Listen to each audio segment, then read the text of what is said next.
On va donc se lancer faire un premier test avec la sableuse qui est fournie directement avec le Karcher, le K3.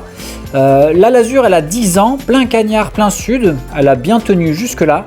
Mais voilà, c'est plus très agréable à vivre, c'est plus très joli. Et aussi, avec les cailles de peinture que ça donne, de temps en temps on se fait un petit peu mal, on peut se blesser. Et donc il est temps vraiment de les refaire. Comme vous le voyez, c'est vachement efficace. Ne vous mettez pas trop près, parce que sinon vous allez bouffer le bois, mais voilà, en vous mettant à 20 cm et en allant tranquillement, vous allez faire un bon travail très rapidement.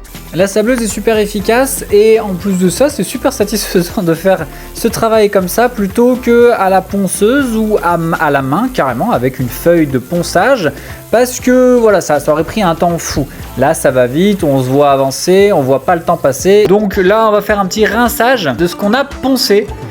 Ça permet de récupérer un petit peu de ce bois qui vient s'agglutiner, qui vient créer des petites peluches là, qui elles vont former des bouloches à la peinture.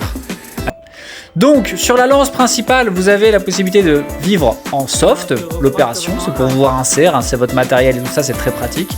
Et quand vous tournez dessus, vous partez sur la haute pression. On a essayé de faire les dalles de la terrasse avec ça.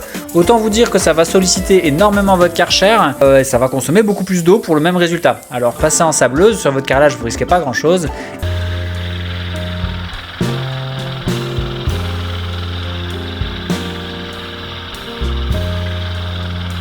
Je vous l'avais dit, c'est hyper satisfaisant à regarder et à faire, vous voyez pas le temps passer et n'hésitez pas à mettre de la crème parce que moi c'est à ce moment-là que je me suis cramé. Alors pour faire le montage c'est très simple, vous poussez vers l'intérieur la lance que vous avez et vous prenez la lance que vous voulez utiliser, vous la poussez à l'intérieur, vous la faites tourner pour qu'elle se clipse, ça va très vite, c'est hyper efficace comme mécanisme, franchement là-dessus rien à dire. Et voilà, ça c'est les petits cercles que vous avez pu constater. Donc on rattaque sur la deuxième partie de la terrasse, même principe, sauf que c'est moi qui le fais plutôt que quelqu'un d'autre et franchement c'est agréable à faire.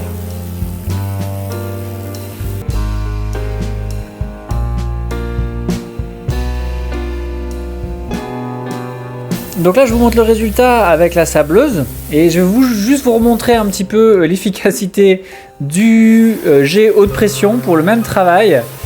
Ça prend beaucoup plus de temps, donc forcément ça consomme beaucoup plus d'eau et pendant ce temps-là la pompe du Karcher elle tourne.